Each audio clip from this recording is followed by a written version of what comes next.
They give you this, but you paid for that.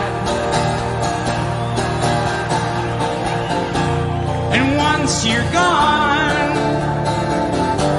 you can't come back. When you're out of the blue and into the black.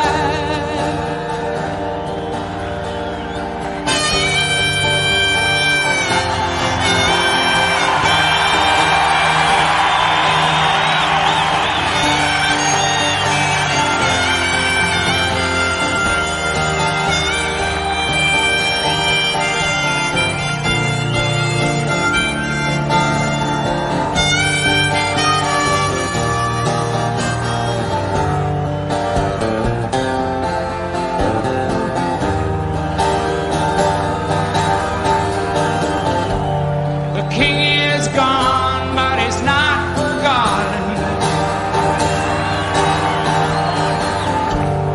Is this a story of Johnny Rotten? It's better to burn out than to fade away. The king is gone, but he's not forgotten.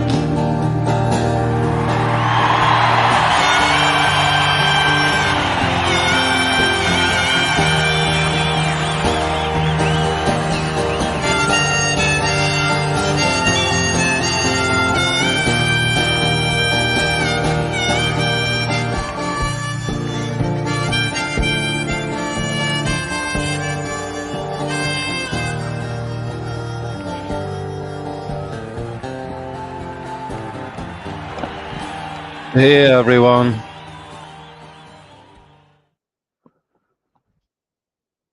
It is a nice community here, Sarah, isn't it? So I like to think it's a nice amalgamation of people from a bunch of different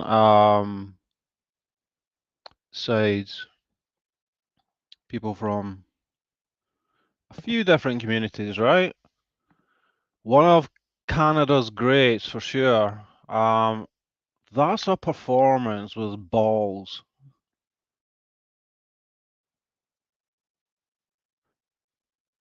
So that was Neil Young at Live Aid in 1985, playing for billions of people around the globe, and he performs like that. Wow. That's how you do it.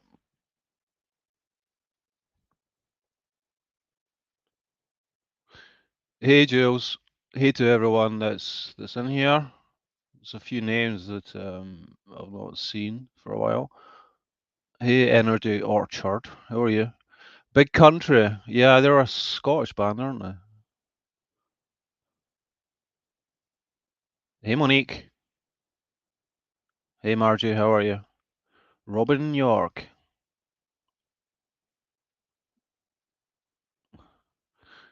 Yeah, Sarah says, yes, several communities come together to make us one. The whole is greater than the sum of its parts.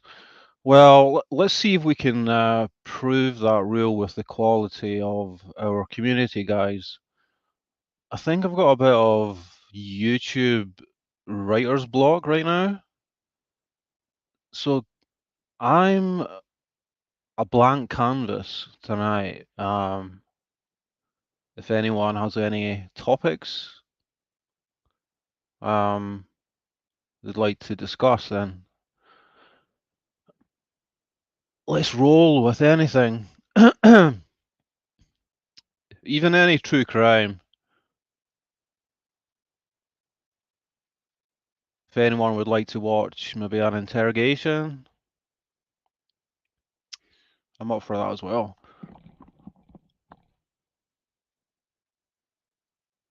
Can't we all just get along? Unfortunately, Lisa. No. No, we can't. I think as soon as you have more than maybe 3 people in a group, then it's inevitable that not everyone's going to get along all the time, right? But that's okay. Delphi, Delphi, Delphi. Do you have any questions, Sterling, regarding Delphi?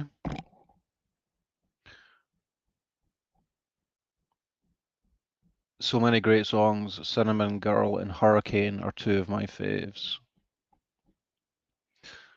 Yeah, I'm more of a Bob Dylan fan, but I love Neil Young as well.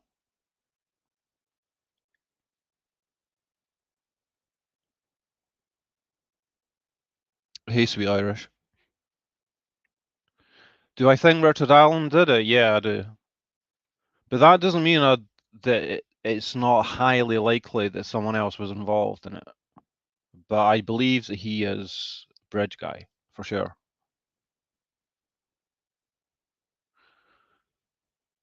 If he's not a Bridge Guy, then he is unbelievably unlucky and has no explanation of why he was on that trail for 2 hours and he wasn't seen in the right places. But he was seen in the wrong place. According to the, if we're to believe the eyewitness, the well, there's two groups of eyewitness, three actually. There's the three young girls that walked past a guy walking towards a bridge at the right time that would match up with when the murder took place. And in the affidavit, it says that their description matches Bridge Guy, the guy on the video. The second witness is a woman that was walking the trail after those three girls, walked up to the beginning of the bridge and seen a guy on the platform, on the first platform of the bridge. And then I reckon she must have got a bit spooked by him because she turned around and walked back. She stopped 50 feet short of the bridge and then walked back. But what's interesting about that, just to give a bone to anyone that has doubts about Richard Allen, I didn't realize this until recently, but the photo fit of the Justin Timberlake version of Bridge Guy. Well, I say Bridge Guy. I don't think it was ever stated that he was Bridge Guy, but the law enforcement put out two photo fits. The first one looked like who we saw in the video as being Bridge Guy, but then there was a second one which had a picture that was of a much younger guy. And that apparently comes from this second witness that I'm referring to that walked up to the bridge. So that puts a little bit of a spanner in the works for me, but witness testimony is notoriously unreliable. So there's that. Um, the amount of his bond speaks volumes, Maureen. What actually is his bond? Is it millions? Um, with respect, says he didn't give the right time he was there. The GPS have him right there. There was no one else there other than witnesses. Yeah, that's how it looks to me. Yeah.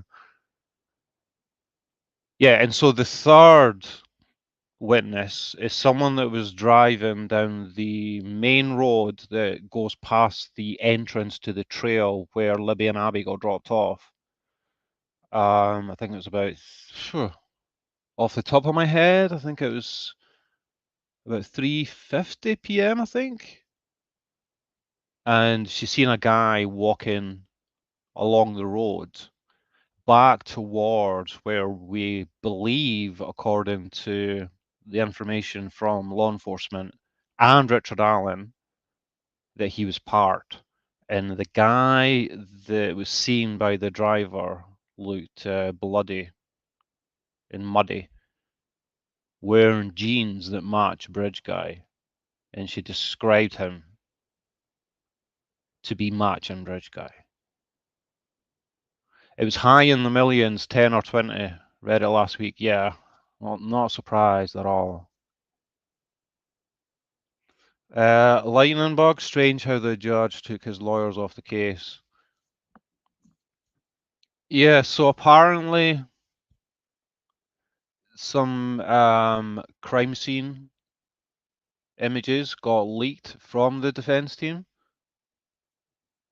and that's why they got in trouble. And at this moment, they're off the case, but I think they're trying to appeal that. And there's problems with the judge as well. Some people think she may be leading up to recuse herself for some reason. She's apparently been ill. I don't know what the current situation is with that though.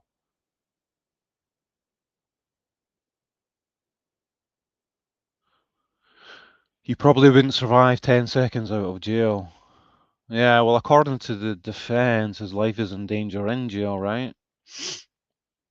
Which is no surprise. And according to the defense, he was getting manipulated by guardsmen that were part of this Odin conspiracy. Yeah, I know, Maureen. Yeah, some images were already leaked, I believe. I think they were on Reddit. I've not seen them. Yeah, Joe. Yeah. But I think it's almost certain that he was he had prior knowledge. He had prior knowledge. He knew that the girls were going to be there for sure. And the fact that Keegan Klein had arranged to meet Libby that very day on the bridge. The fact that Keegan Klein Googled the address of a gas station in Delphi, not far from Richard Allen's home, and everything we know about what Keegan Klein had been up to. There has to be a link there, I think. Hey, Lady Witch, how are you?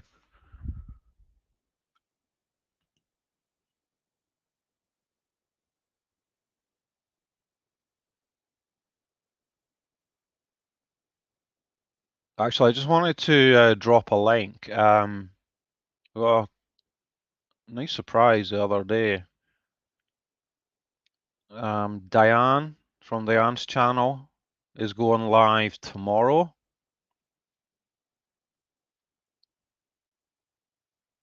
She's not been live for a while. So that's the link to her live that she's got scheduled. So you guys should go and make sure you're subscribed. Wish her the best. Hey, Knit and Arzan. Listening while knitting.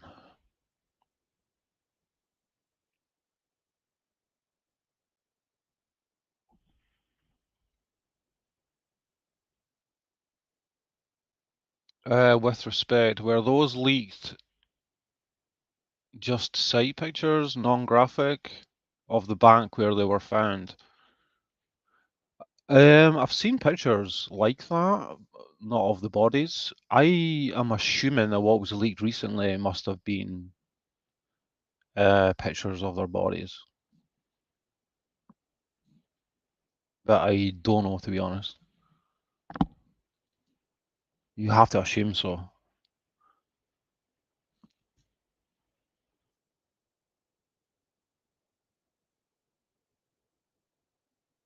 Hmm.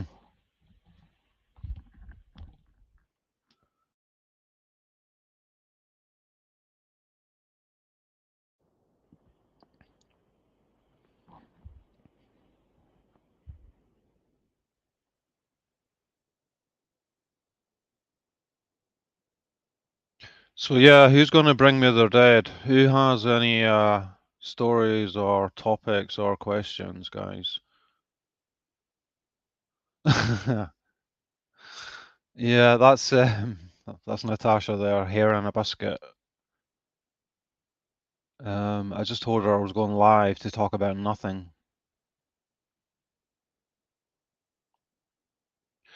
I like talking about nothing now and again. You never know what you're going to end up talking about. It's like it's like improvising. It's like jazz music. You just go with the beat. What is Natasha's new channel? So it's called Hair and a Biscuit Community. Hold on, I'll get the link.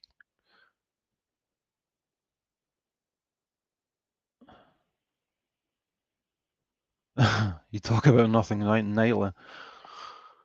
It's not easy talking about nothing, is it? Well, maybe it is. Maybe it is.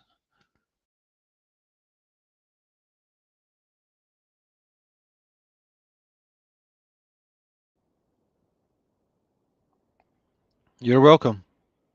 Hey, Wiccan.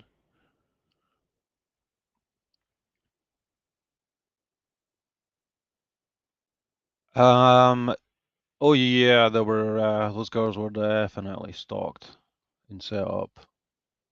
It's. I think this case, along with the Gannon Stout case, are the most horrifying of true crime cases that I've witnessed over the last few years. Like seeing this creep on the bridge, seeing the pictures of them walking, of Abby walking towards Libby, hearing the guy's voice, knowing, being able to picture in your mind's eye what must have happened, almost certainly, um, as they were led down the hill. And then it's a bit murky, right? We don't quite know. But it's like with the Gannon Stout case, you had the video where you hear his goddamn voice.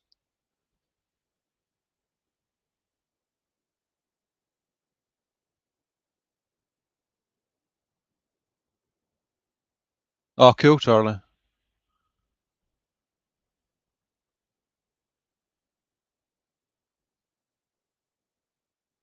Do you know that you can enlarge the text, though, Charlie? If you're on Chrome, if you go up to the three dots on the top right hand corner, you should be able to zoom over 100%. If you go up to about 150%, then it will make the text larger. Yeah, I know nothing.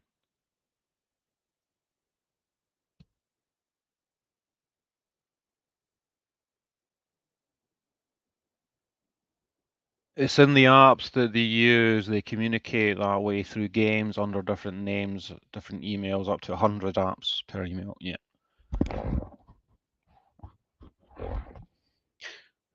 Yeah, and as I was saying, this is what's so horrifying as well, that apparently Libby had a bit of was really into this catfish that Keegan Klein had set up.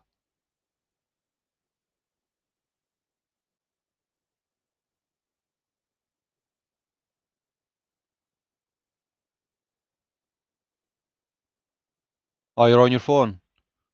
Yeah, I don't know if you can enlarge it on the phone actually. Hey, Ivy, good to see you. You guys are great, Ivy. Yourself and Helty, I know have a great thing going there. I hope you guys are live again soon. Which reminds me, what's the latest with Meier and her phantom mailbox nonsense? Did you like that one, Rosebud?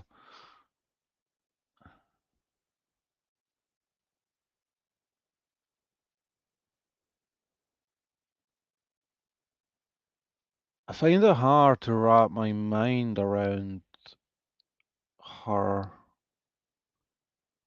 lying about something that she surely had to know would be so easy to disprove. It's so bizarre. Hey, Gentleman Jack.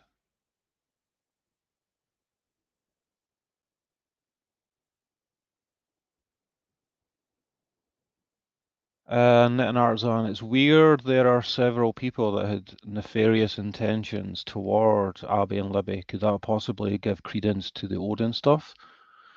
I've not seen anything in that regard. I've not heard about. Or do you mean the fact? Are you referring to the fact that Keegan Klein had that catfish?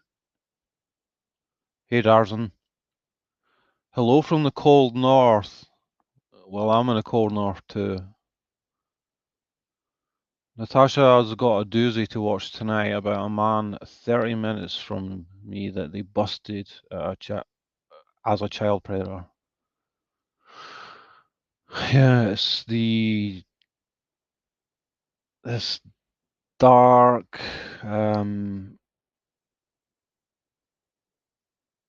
horrific reality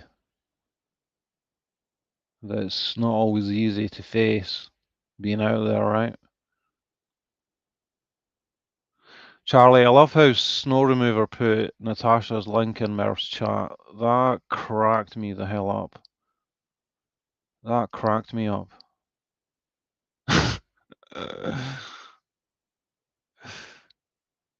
Yeah. Whoops-a-daisy. Yeah, I guess that would be going towards the next strike, wouldn't it? Snow Remover, but whoops. Copied the wrong one for Merb.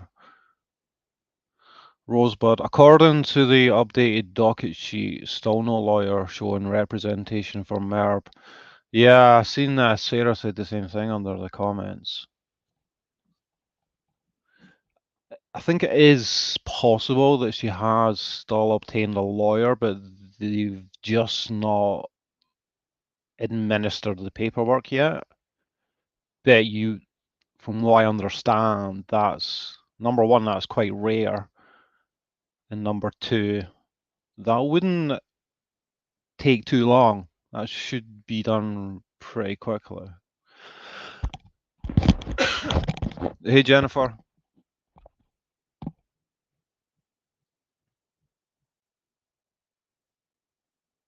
And Arzon, and why is she saying she was looking for an attorney for 2 weeks, but only just found the papers in some random, rarely used mailbox?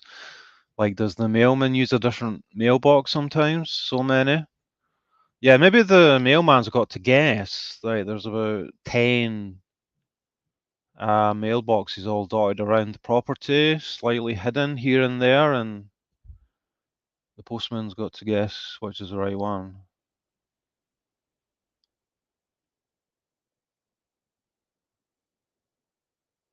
With respect, most are very charismatic. It's easy to get fooled and good liars. Do you know, does anyone watch the Dredden channel?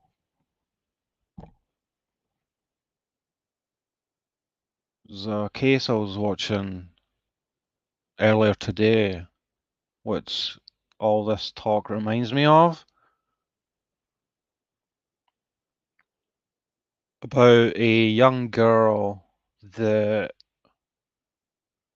was going through hell at school, getting picked on by her classmates, and she ended up getting taken out of the school, going to a new school.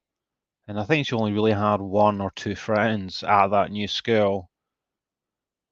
And the new friend that she made at her new school, they had a kind of on and off thing going on. You know, teenagers are like that. You know, they'll fall out constantly. And the other girl's mother, along with a few other people, set up a catfish account on some social platform site. Can't remember the name of it. This was a long time ago. It was I think it was even a precursor to Facebook. And it was like Keegan Klein. The catfish was of some young, good-looking guy, and this poor girl fell in love with him. And she had to beg her parents to allow her to go on the platform, and then her parents seeing that she was in good spirits, so they they allowed her on it. I think she was 13, and as it turned out, the guy just suddenly started you know, just telling her, you know what, I don't like you, I hate you, you're a horrible person. I've heard you talking about all these other people at school, and started telling her that she'd be better off just killing herself. And she had a history of suicidal ideation and depression. And what's horrific about it is that she was obviously distraught. And then what happened is, so I think she told her parents, and then her mother just thought, you know, this is all really just down to this platform. So just come off this platform, and she just expected everything to go away. But the catfish account posted all her private messages over the internet, all these things that she'd been, you know, venting about in regards to other classmates and things. And it, people were having polls and everything about how horrible she was. So if you imagine how she was feeling, and then her mother found out about this and basically told her off, and they had a bit of a fight, and then she ran upstairs um, crying, and they didn't hear from her for until dinner time, and her mother went up, and the father just heard the mother screaming, and she'd hung herself.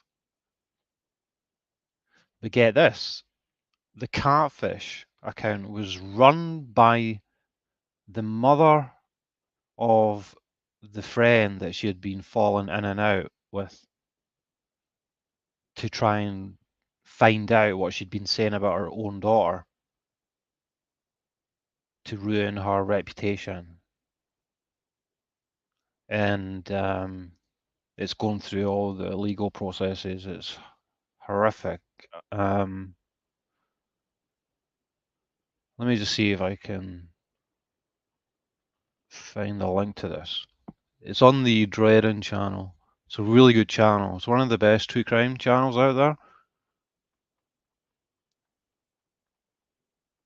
If ever there was a case that highlights the concerns of social media for youngsters, it's this.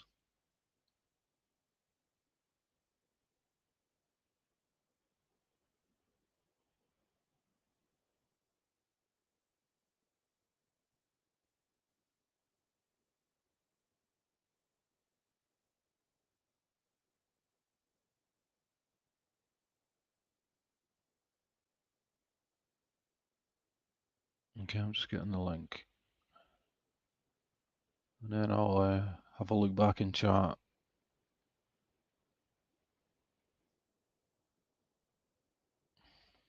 Oh, did you get it, Suzanne? Awesome.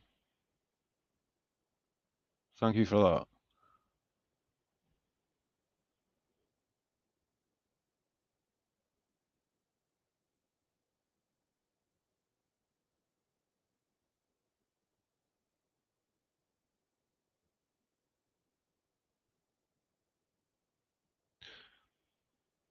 Okay, yeah, so that's it there. I'll play a little bit of it for you guys. It's, yeah, Sarah, it's horrific.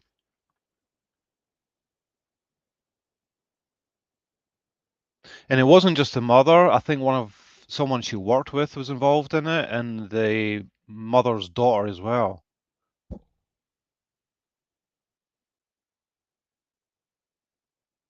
But the last update to the docket sheet was today at 2 p.m. It has. Did you finish that?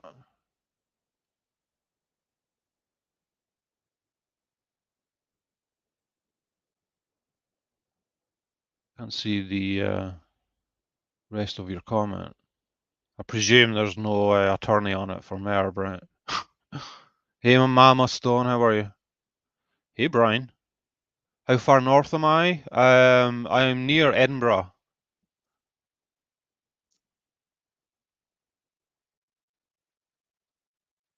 Ivy says she started a GoFundMe for an attorney months ago. She was expecting this. No, she was scamming her people.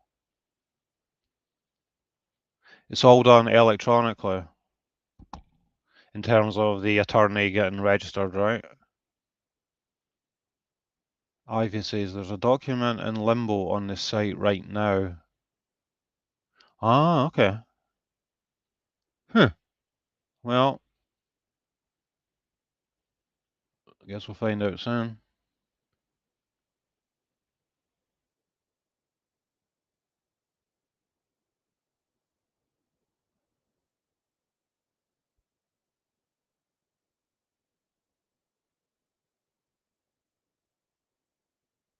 Yep, adults did that.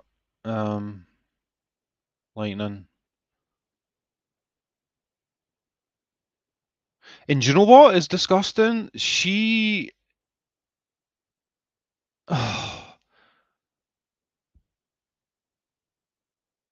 was at the funeral and she was giving her fake sympathy to the family and things, and then eventually they found out about this, the parents, and the mother that set up this catfish account. Her reputation obviously got destroyed in town, and they started turning on the actual parents of the daughter that committed suicide.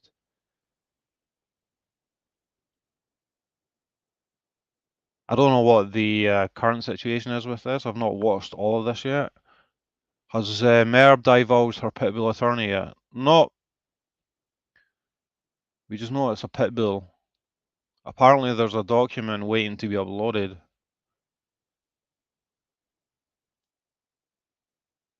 Right? Unbelievable. I mean, it happens a lot just, between kids themselves, but an actual parent, an adult, doing that? She should be in prison.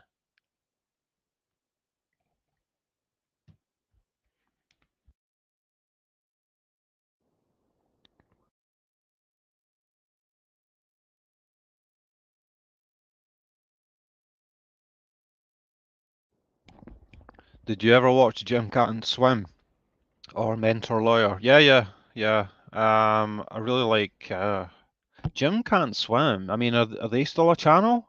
Do you know, you have a lot of videos that come out saying Jim Can't Swim inspired, right? I don't know if the actual channel's still there, but yeah, they used to have all the best interrogations.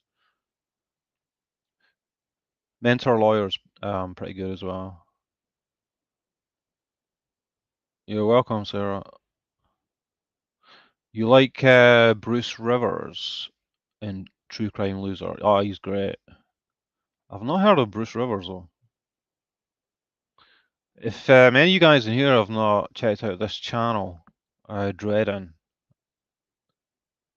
do check it out. It's good. I'm going to play a bit of this in a sec once I catch up here. How much has Merv collected? Is it about 7,000, I think?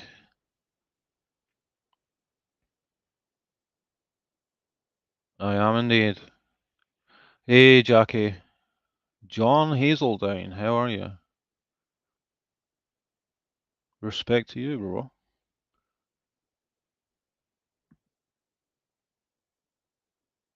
And can you imagine how the mother must feel after having the...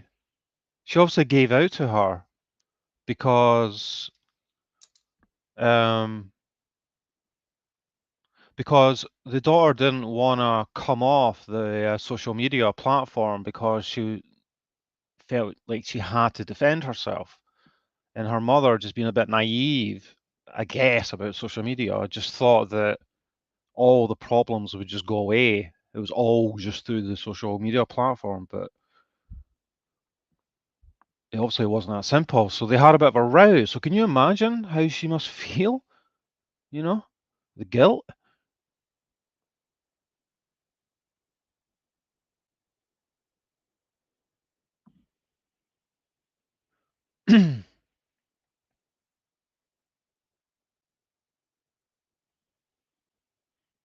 You're from Manchester, John. Okay, cool. No worries, nothing. Have a good night.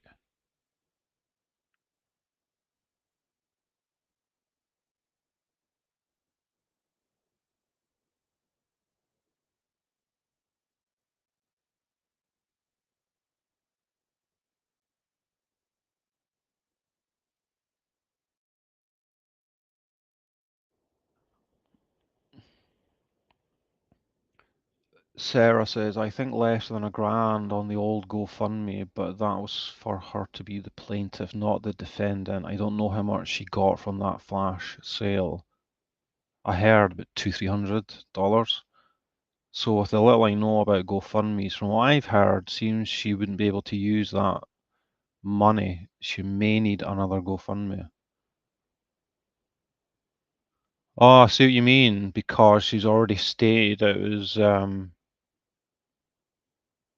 for her to pursue herself, right? For her to initiate the process, a process.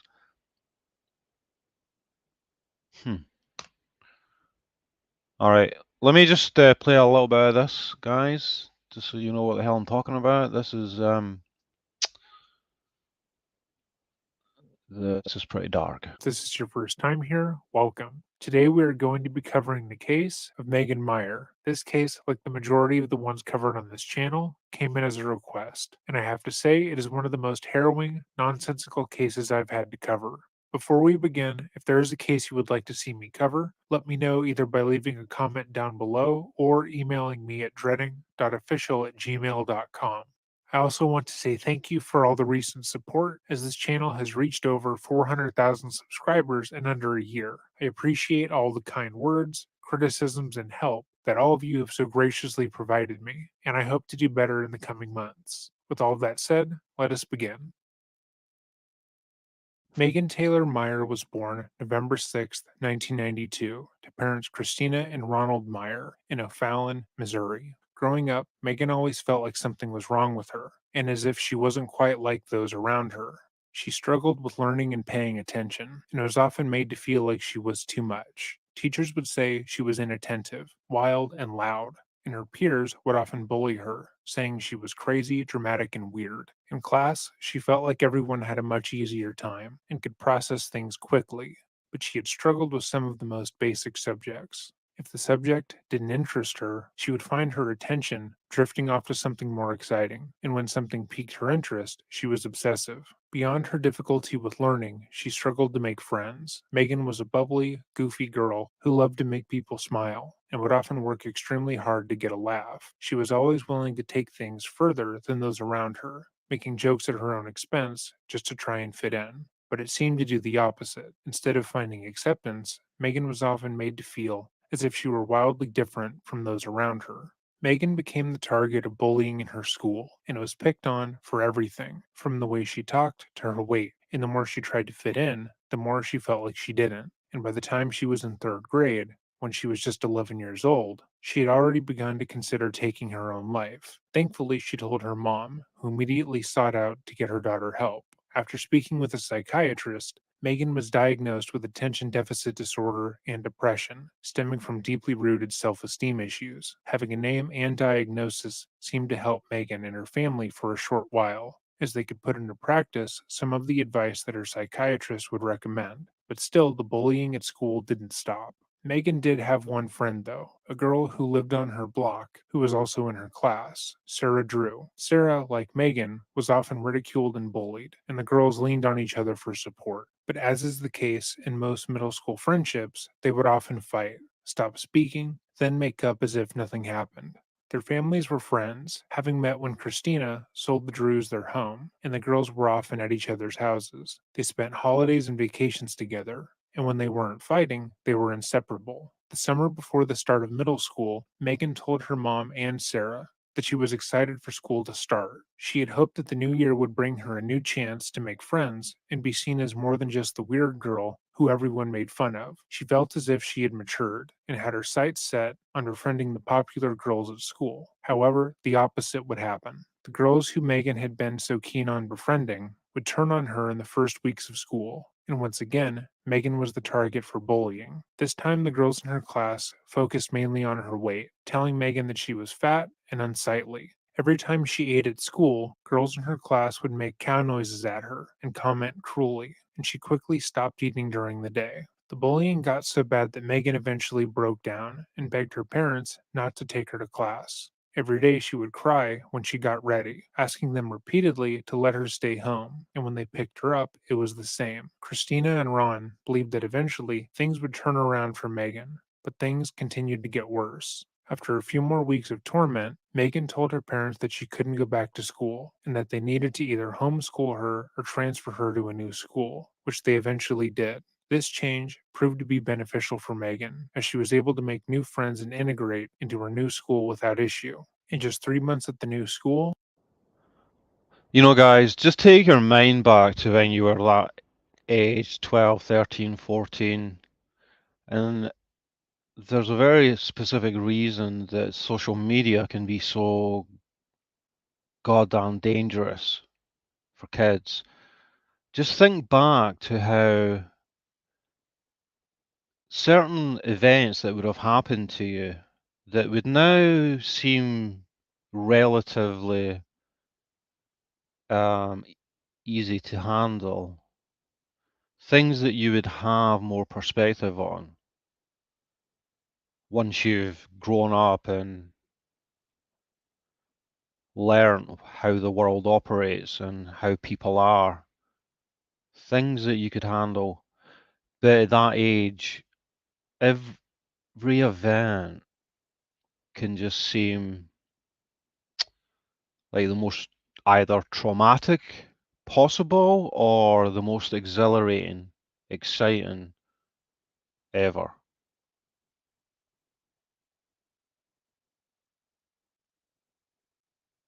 Um,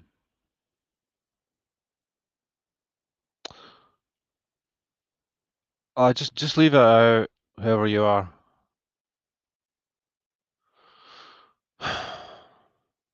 We have the trolls.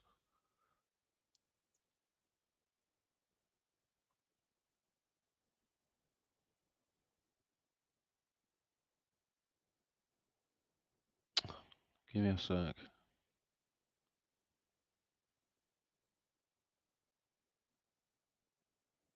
I want to let me delete that.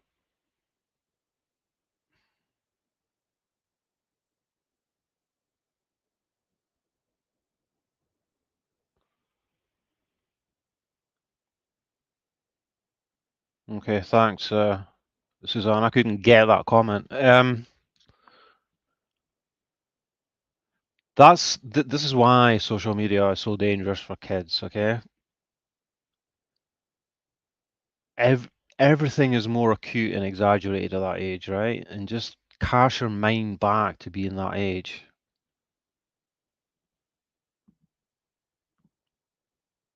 And I think that's part of the reason that sometimes parents and adults, um, caregivers, just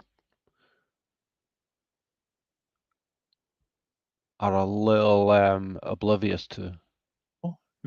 Megan was able to make new friends, join volleyball, and seemed to be feeling better than she had in years. Only one thing seemed to be an issue, and that was the fact that she had grown apart from Sarah Drew. Christina told her daughter that that kind of change was normal. People sometimes grow apart, then back together, and she was sure that whatever had happened between the two girls would right itself in time. But unfortunately, that was not the case.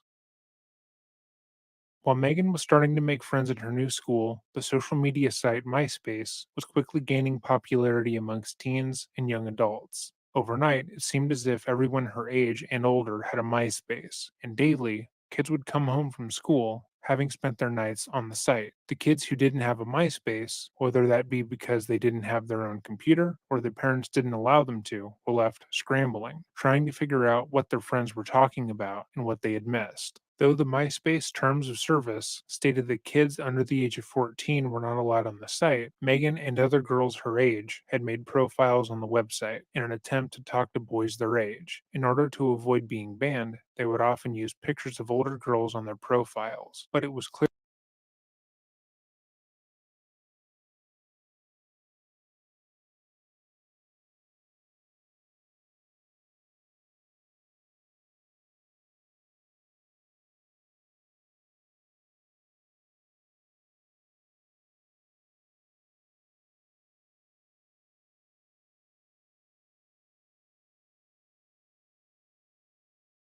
that the accounts were run by young teens. Before their falling out, Megan and Sarah had created a joint MySpace together, and to circumvent any ban, they made Yeah, but the thing is, Nicole, I'm not Natasha, am I? How do you expect me to react to that?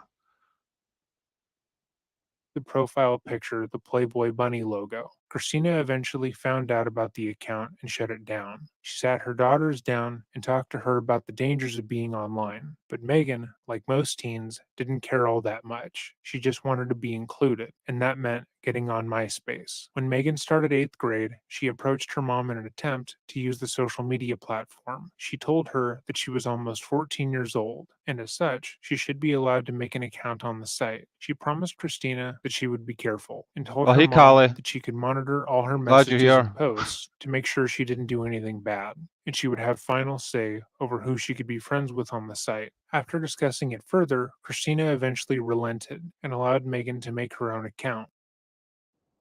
And as you can hear from this, I'm talking about the importance of parents being aware of things like this. These parents were aware. That's what's scary about this. She had to really beg her mother to be allowed to use social media. And she told her mother that she could check all her interactions and chats. She was keeping an eye on her. And this still happened. Within a day of setting up her account, Megan received a friend request from a stranger. The account seemed to be a boy her age named Josh Evans, and And just think about this. This is exactly what happened. Practically exactly what happened to Libby in the Delphi case. according to his profile, he was going to be moving into the O'Fallon area soon and was looking to make new friends. The friend request also came with a message telling her that she was pretty, and Megan swooned. Because of the intense bullying she had undergone throughout middle school, Megan had never received any positive attention romantically, and having a cute guy her age flirt with her made her feel special. She begged her mom to allow her to accept the friend request, and after seeing that the account was run by someone in the area that was her daughter's I agree, Sarah. Yeah, let's we all we should do that sometime. Have a panel uh with yourself, Sarah, Heather, and Ivy. I'd love that. age, she relented, but not before calling the local police department and asking if there was a way to verify that this Josh Evans profile was real or not. Megan and Josh started talking, and he seemed to be the perfect guy. They had similar interests, and he seemed to like everything she did. And he told her she was the most beautiful girl he had ever seen. Megan felt as if she was on cloud nine. She began telling everyone around her about Josh, how kind and considerate Yeah, he was, the and every Anthony day she Shorts would rush account. home to get Yeah. online hoping to talk to him. But there were a few red flags, ones that would only become apparent later. Megan had fallen head over heels for Josh and would often ask him if they could talk on the phone, but he would refuse, saying that neither he or his mom had a cell phone or a landline. This was exceedingly uncommon, given that most people needed to have at least a landline to be able to go online. But according to both Christina and Ron, their daughter was the happiest she had ever been. She was constantly smiling and talking about her online crush, and she was making more positive changes in her life because of it. She was more outgoing, no Wouldn't longer it, caring Sarah? about the judgment of Absolutely. others around her, because she felt as if Josh liked her the way she was. By October 2006, Megan was ecstatic. Her online relationship was going well, her birthday was right around the corner, and she felt as if, for the first time in her life, everything was going great. Her parents had planned an elaborate 14th birthday party, including a grand entrance where she would be Cheers, carried in by her Carl. father, and for the Yeah. first time in her young life, she felt comfortable inviting Yeah, I mean, you can see she was going to grow up to be someone that wouldn't have problems getting guys' attention, you know? It's. Oh, she just. Obviously, the pain was too much. her friends from school. However, on October 16th, everything changed. Out of nowhere, Josh's messages changed tone. He told her, "I don't know if I want to be friends with you anymore, because I've heard you're not very nice to your friends." This, of course, shocked Megan. She had no idea where this was coming from, especially given their past conversations, and she desperately asked Josh what he was talking about. She frantically messaged him, asking for some form of clarification, but seemingly got nothing in response. The next day, Megan couldn't get her mind off of what had happened on MySpace. She was down on herself, wondering what had changed Josh's mind about her, and hoping that he messaged her. She attempted to get on MySpace. Carol is literally your worst nightmare. It is hell on earth. And you're going to hear the parents coming up here if I keep playing this, actually. Hey, Tracy. Oh, cool. You watch this channel as well. He's really good, isn't he? He really does his research. At school to see if he responded, but was forced to wait until she got home to check. And to her shock and horror, Josh had not only Oh, hey, responded Calamity. to her, but he had publicly posted some of their private messages. These messages had been Megan at her most vulnerable, and some had gotten sexual in nature. Messages where Megan had talked about her friends to Josh, vented to him about her life, and more were shared via bulletins, and some had polls attached to them. People began posting their own bulletins about the situation, talking about what they thought about Megan, which was notably all negative. The 13-year-old had no idea what to do. Her life had been so blissful mere days beforehand, and she felt as if everything was going so well, and now she felt alone and violated. Her most intimate moments were being ridiculed by her friends and classmates, and she called her mother hysterical. Christina, not understanding the situation entirely, told her daughter to sign off, believing that whatever was happening couldn't be that bad. But Megan couldn't. She felt as if she needed to defend herself, or at the very least, find out why Josh was doing this. He had been her best friend just days before, and she had no idea what she had done wrong. After her orthodontist appointment, Christina called her daughter to see if she had signed off, only to learn that Megan was even more upset, having gotten more messages from her peers. When her mother returned home, she scolded her daughter, but for not listening to her when she said to sign off. It was a whirlwind. It was Josh saying horrible things to Megan, Megan saying things back to him. Nasty messages from a boy who just a day before meant everything to this lonely girl. One in particular cut deep. The world would be a better off place without you and have a shitty rest of your life. Megan was distraught beyond words. This is the part I'll never forgive myself for, because she was looking for me to help calm her down like I normally always did and be there for her. And I was upset with her because I didn't like the language that she was using. And I was upset that she didn't listen to me and sign off when I told her to. And so I was aggravated with her about that and told her that she knew better. And she just said to me, "You're supposed to be my mom. You're supposed to be on my side."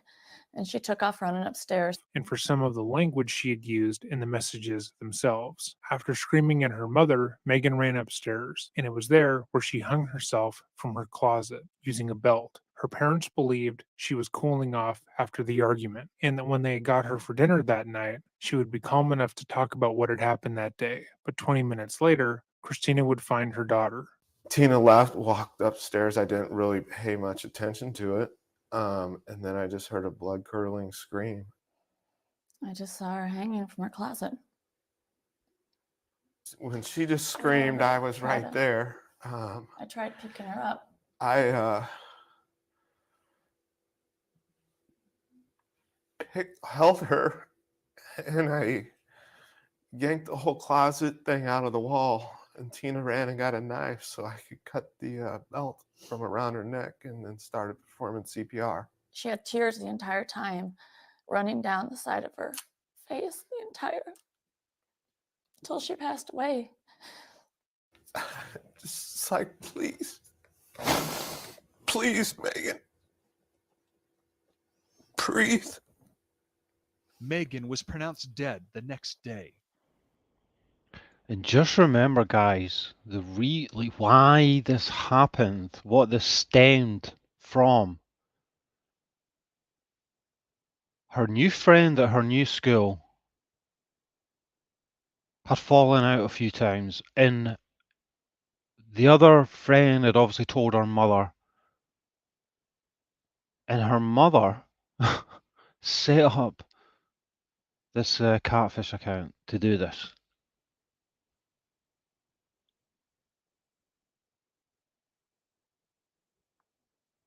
As is often the case, the community that had been so malicious and scornful towards the 13-year-old was shaken by her death and immediately began to send their sympathy towards the family. People who had teased Megan, and even people who had posted nasty messages about her the day of her death, were making posts, saying that they had no idea she'd been picked on so terribly. Oh, okay, now Calamity, yeah, I think I have. Is Ryan Waller the guy that was trying to meet up with a underage girl on that show?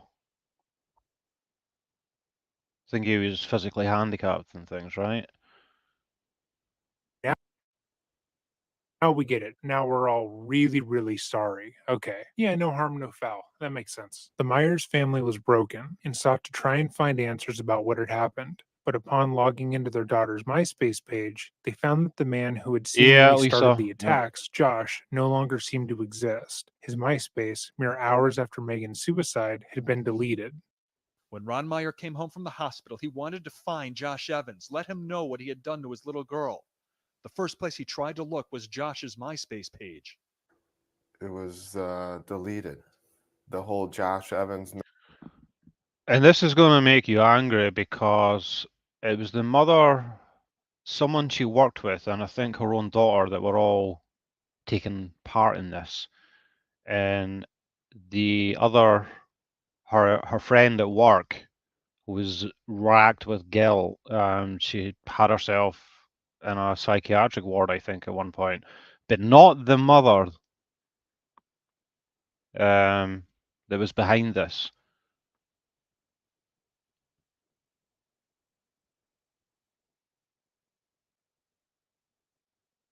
Yeah, so this will anger you.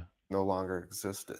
However, they were able to see her last messages with Josh via AOL Instant Messenger, and it became clear why she had felt the need to take her own life. The boy who had lifted her spirits had told her, "Everybody in O'Fallon knows how you are. You are a bad person and everybody hates you. The world would be a better place without you." In response, Megan simply replied, "You're the kind of boy a girl would kill herself over." It became clear that whatever had happened, Oh God, yeah, you're right, Calamity. I have seen that one. And he's in the interrogation room and he's literally got a bullet in his head, right behind his eye, right?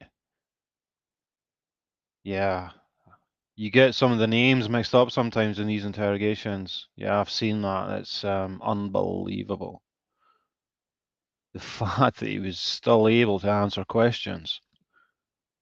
and Josh Evans had played some part in it. Christina and Ron showed the police the messages and gave them everything they had on the young boy. explaining the relationship between him and their daughter. However, the police quickly noted that online bullying and simply telling someone that they should die didn't constitute a crime. But that wasn't the only issue with the case, as they were quick to discover that Josh Evans didn't really exist. The profile itself led to a dead end, and the investigation seemed to be at a standstill while the police tried to contact MySpace. That is, until 6 weeks after Megan's funeral, when a single mother contacted the Myers family and told them they had information about Josh. While the family didn't know this person directly, they were a close neighbor and someone who agreed to their measures of talking at their grief counselor's office. It was then that they were informed that their suspicions had been correct. Josh Evans wasn't a real person, but a fake profile that was made with the direct intention to mess with their daughter. And worse still, it was created by Lori Drew, mother of Sarah Drew and friend of the family. In the time since Megan's death, the Drews had provided comfort and kindness to the Meier family and had even gone so far to attend the funeral. The mother who had contacted the Meyers told the grieving parents that prior to Megan's suicide, she had bragged to her and her daughter about the scheme, saying that they were doing it to mess with Megan. But the day Megan died, she received a phone call from Lori, telling her to keep her mouth shut about the page. A similar thing had happened with Christina Chu, a local hairdresser, who would later come forward to the Myers and tell them that prior to Megan's death, Lori had told her about the fake MySpace and how she was bullying a young girl online. After Megan had died and prior to the funeral, Lori had come back in for a hair appointment, and Chu asked her why she would go to the funeral of the girl she basically killed. According to Chu, Drew stated, "It's not like I pulled the trigger." Christina and Ron were obviously shocked and appalled. They had assumed that what had occurred to their daughter had been the work of teen girls who didn't know any better. But hearing the event was entirely orchestrated by someone over the age of 40, someone who knew about Right, Megan's Kathy? past issues with bullying and thought it would be funny to attack her and rage them, especially since after the funeral, the Drews had asked them to hide some of their kids' Christmas presents in their garage. The people who bullied their daughter into taking her own life asked them for a favor, and they had done so without question. After the meeting, the Myers went back to their home and destroyed the gifts they had been storing for the Drew family. They then carried the carnage over to the home, just 4 doors down, and left it on their driveway, spray painting Merry Christmas on the box, carrying the remains. Upon seeing what the Myers had done, Lori and her husband realized that the Myers now knew that they knew, at least partially, about what had happened, and that they should probably try to make amends. They claimed they wanted to explain themselves. Let that one sink in. So they were family friends, and her and her husband asked the parents of the kid to store Christmas presents in their garage. Now that's cold.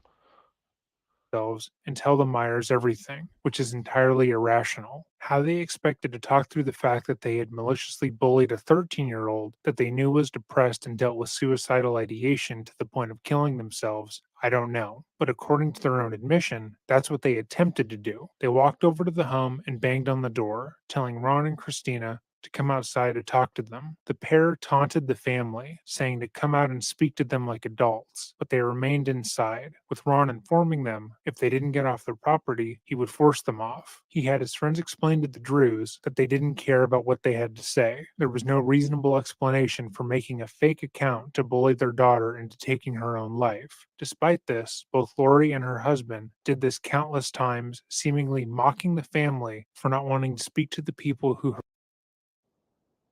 Yeah, Carol, I think what they were attempting to do, as you'll find out here, is she was trying to basically blame it on this person she worked with. I think that was her ploy. Harassed and exploited their deceased daughter. Following the Myers finding out about Lori's involvement in their daughter's death, it seemed that the entire community of O'Fallon had heard about what had happened and sided with the Myers. Tensions grew in the community as most people found what Lori had done to be disgusting, and she, for one, felt as if she was being unfairly victimized. On November 25th, a bit over a month since Megan's passing, Lori called the police and filed the following police report. Lori Drew wished to inform law enforcement about neighborhood dispute. According to Drew, she felt she needed to confront the neighbors, identified as Ronald Meier and Christina Meier, in reference to their daughter's suicide. Drew explained she wanted to tell them what she did to contribute to the Meier's daughter's suicide. Drew stated in the months leading up to Meier's daughter's suicide, she instigated and monitored a MySpace account which was created for the sole purpose of communicating with the Meier's daughter. Drew said she, with the help of a temporary employee named Ashley, more on her in a bit, constructed a profile of good-looking male on MySpace in order to find out what Megan was saying online about her daughter. Drew explained the communication between the fake male profile and Megan was aimed at gaining Megan's confidence and finding out what Megan felt about her daughter and other people. Drew stated she, her daughter, and Ashley all typed, read, and monitored the communication between the fake male profile and Megan. Drew went on to say the communication became sexual for a 13-year-old. Drew stated she continued the fake male profile despite this development. Consequently, this would make her, an adult woman, guilty of sexually exploiting a minor online. In this case, that thread is often not touched upon,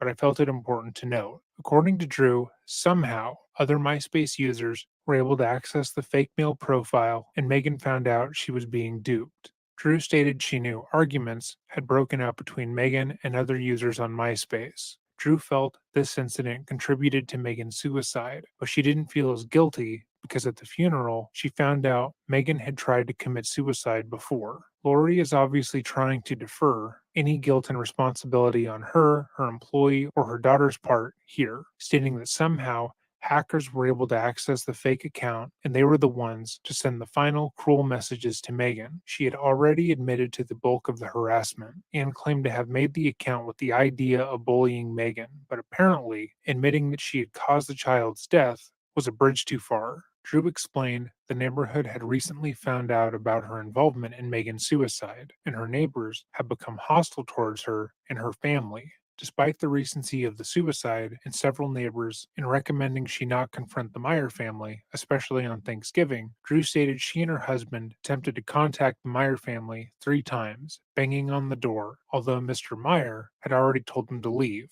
Drew wished the current tension in the neighborhood be documented, in case any of her property is damaged. Further, Drew insisted on contacting the Meier family to inform them of what she knows. Drew stated she just needed to tell them to relieve herself of any responsibility and apparent guilt. As if that wasn't enough, 5 days after filing the police report, Well, I the wouldn't blame Drews you, sent the Lisa. following letter to the Meiers: Ron and Tina, we are very sorry for the extreme pain you are going through. It can only imagine how difficult it must be. We have every compassion for you Tonic. and your family. It is apparent from recent happenings in the neighborhood that you have been given information that causes you and now others to believe that we bear heavy responsibility for Megan's death. Though we have wanted to talk to you about the information we know, no time yet seemed appropriate. Things have now taken a turn that suggest whatever information is being discussed surely goes beyond what we know. You have made it clear that you do not want to talk to us, at least not at this time. We believe it's important that you give us the opportunity to talk with you as soon as you can bring yourself to do so. Our interest is to make you fully aware of the facts that we are aware of. Sincerely, Lori and Kurt. Neither Ron nor Tina responded to the letter, wanting to have nothing to do with the people who gleefully tormented their daughter for fun. The police report did nothing other than show people how incredibly out of touch Lori was, as she felt she was somehow the victim in all of this. However, it would later have another unintended consequence. In the small town of O'Fallon, people were well aware of what Lori had done, and they were making their feelings known. Lori was being shunned by the community, who reportedly already hadn't liked her, and her business began to suffer as a result. A few weeks after filing the initial report, Lori called the cops again. This time to report a brick had been thrown through their kitchen window early in the morning. The police report states, Miss Drew stated she did not see who committed the crime. However, she admitted there has been ongoing harassment with several neighbors due to another incident in which they blame her for the death of a redacted subject.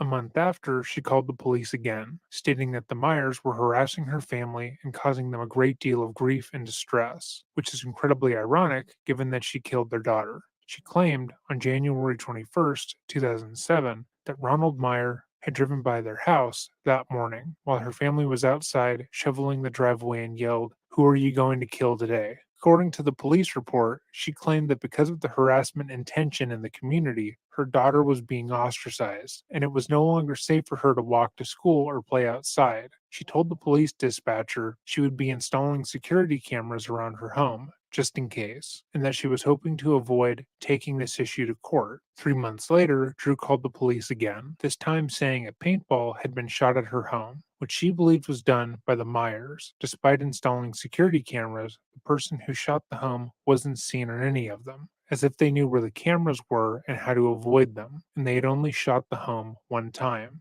Lori refused to give the security footage over to the police, saying she was going to use it in the lawsuit she was planning to file against the Meiers, and claimed that she only wanted to contact the police so they had a record of what had happened. However, based on the details of these claims, many people believe Lori was the one behind both the bricks through the window and the paintball being shot at their home. Many people who have been close to the case state that it was clear that she was attempting to make herself the victim of the situation and paint the Meiers as the bad guys, despite what she had done. However, the backlash had barely begun.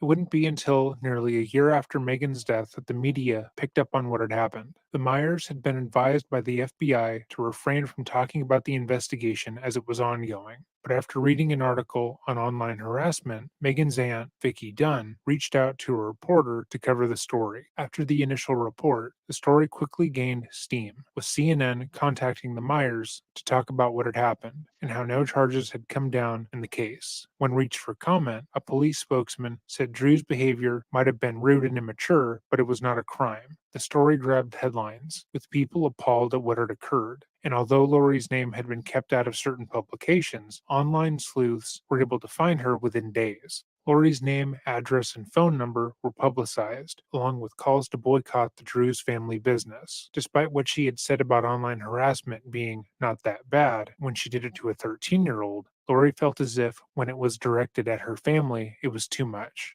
As the world was learning about the case, a blog popped up, criticizing how the case was being handled and how people were making it seem like Megan was an innocent victim. The blog was titled simply, "Megan Had It Coming," and detailed what had occurred and why Megan deserved to be bullied. This blog only posted 3 times, and the first 2 posts claiming to be a person close to the case, and then a third post claiming to be Lori Drew. However, Lori denied responsibility publicly. Her lawyer likewise put out a statement denying that Lori had anything to do with the cyberbullying, and instead tried to push all the responsibility on Ashley Grills, an 18-year-old girl who worked at her company. Ashley had no connection to the Meiers family and had no reason to torment Megan herself. But after realizing that she had named in the police report, Lori attempted to use the girl to assuage her guilt. However, unlike Lori and Sarah, Ashley took Megan's death extremely hard. When she found out that the 13-year-old had committed suicide after talking to Josh, Ashley felt incredibly guilty.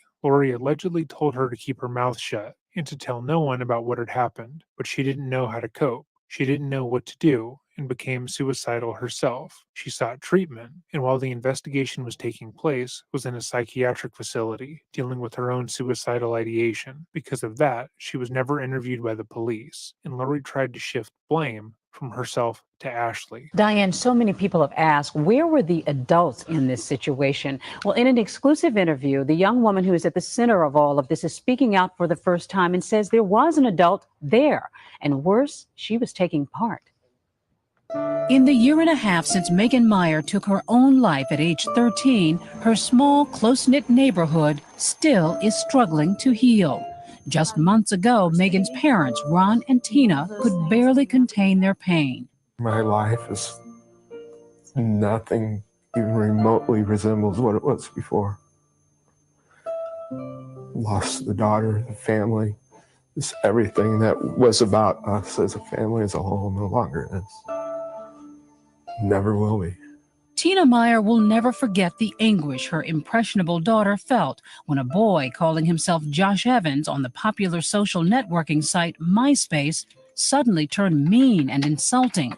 Tina ordered Megan off the computer, and her daughter stormed off to her room.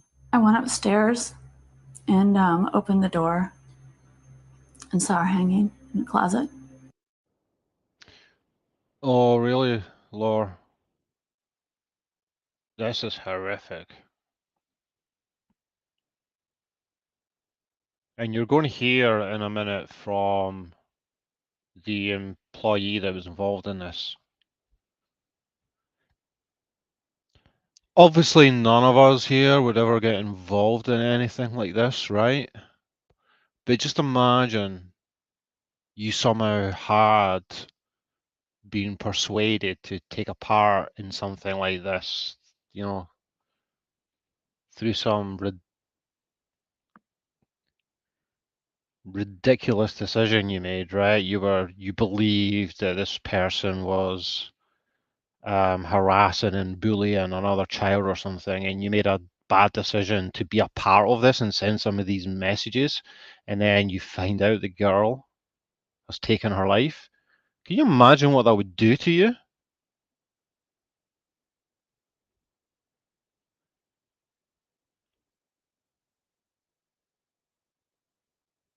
And just compare that to how this person has reacted. She's clearly only concerned about her reputation in town. At least this other person up here seems to have some genuine remorse.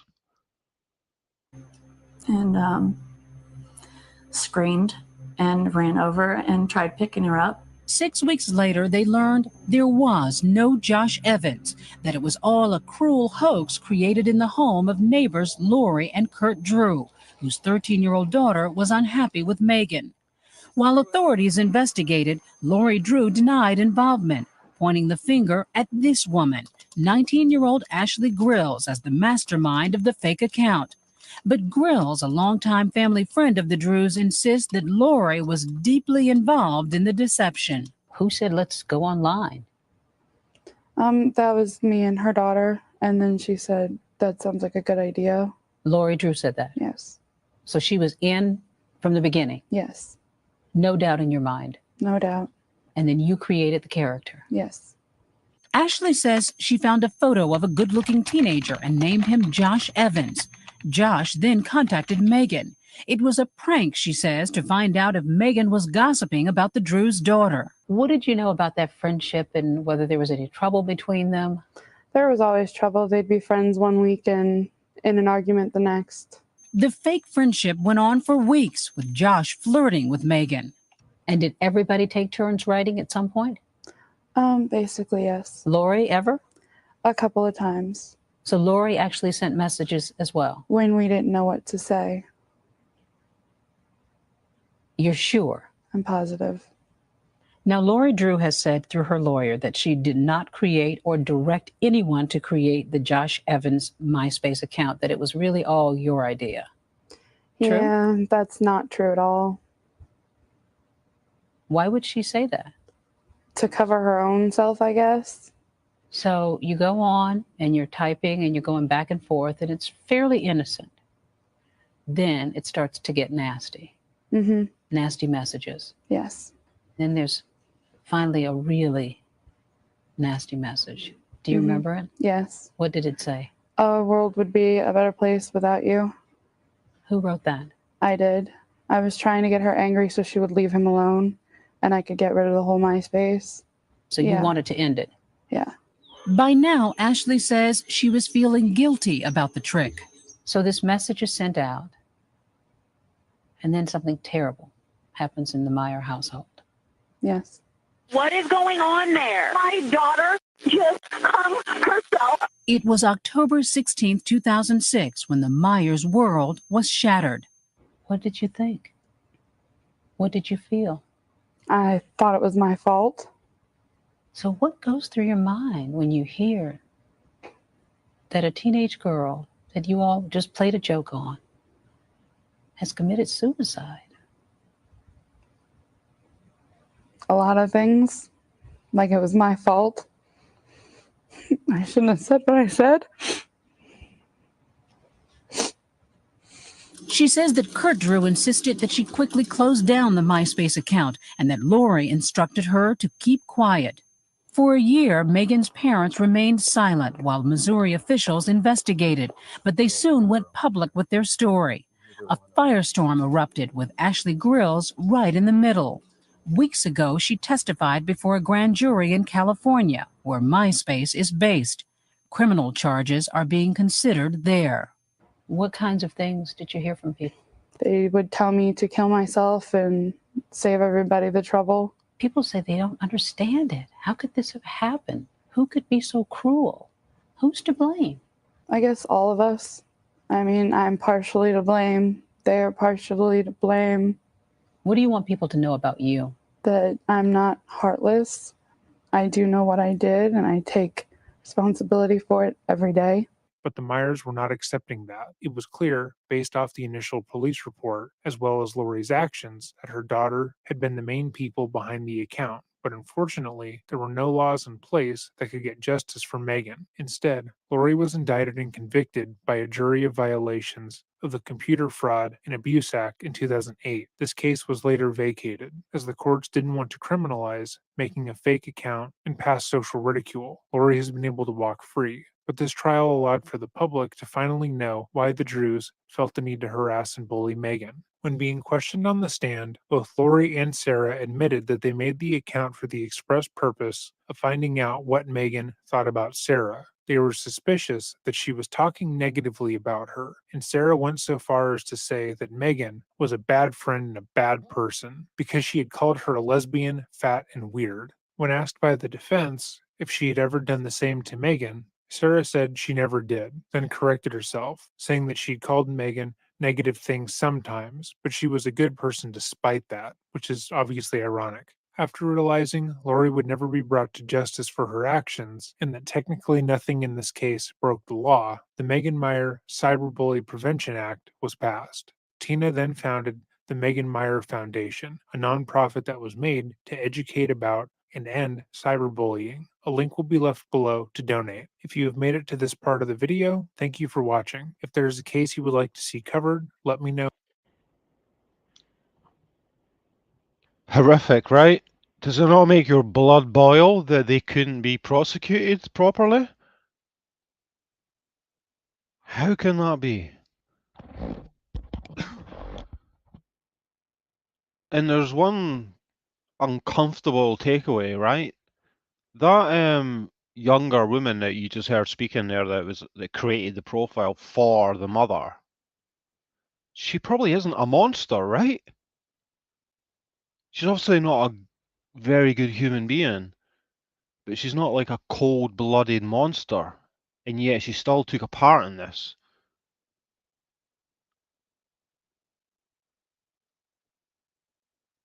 I think it just highlights the danger and toxicity potentially of social media. Obviously, especially for kids, right?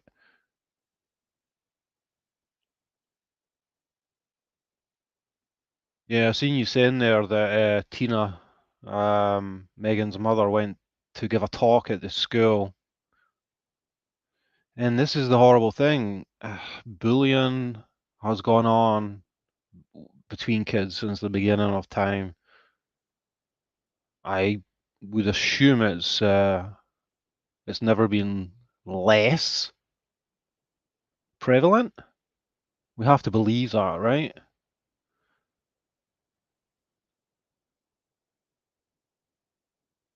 But we never had social media 100 years ago.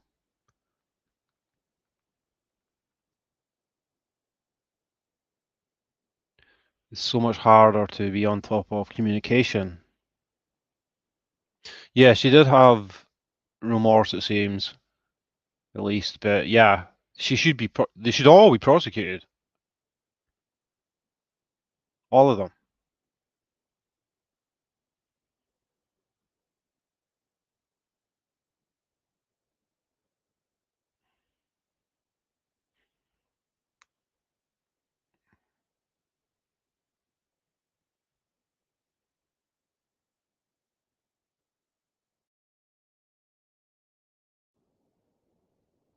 You can see how people run amok at times. They are broken beyond any repair.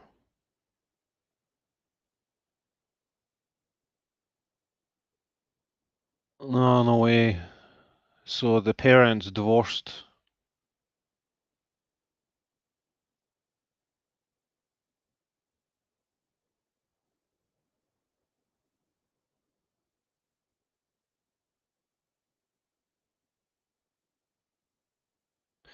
A lot of lives have been destroyed through that psycho bitch's actions.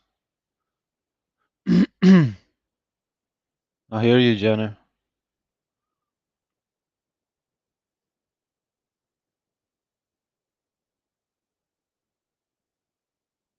The powerful influence that leads otherwise decent people to do evil things. Yep, 100%. Yep.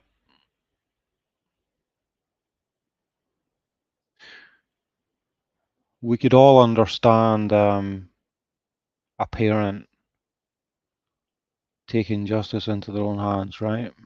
If we're all being honest.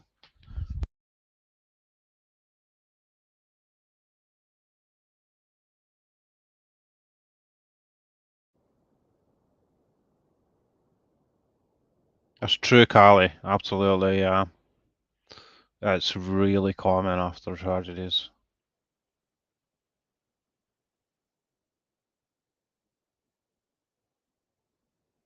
Hmm.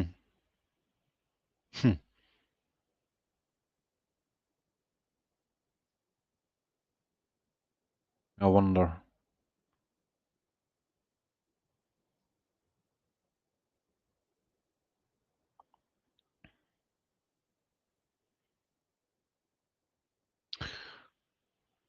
All right, guys. This is all I've got for tonight. So I'm going to wrap this up now. Obviously, I need to change the title of this. I didn't know I was going to actually cover this. So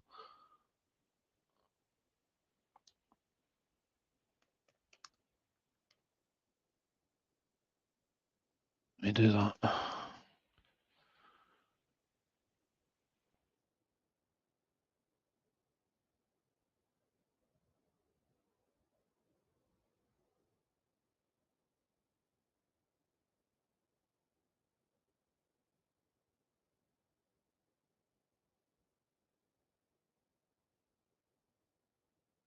I know, Callie. Yeah.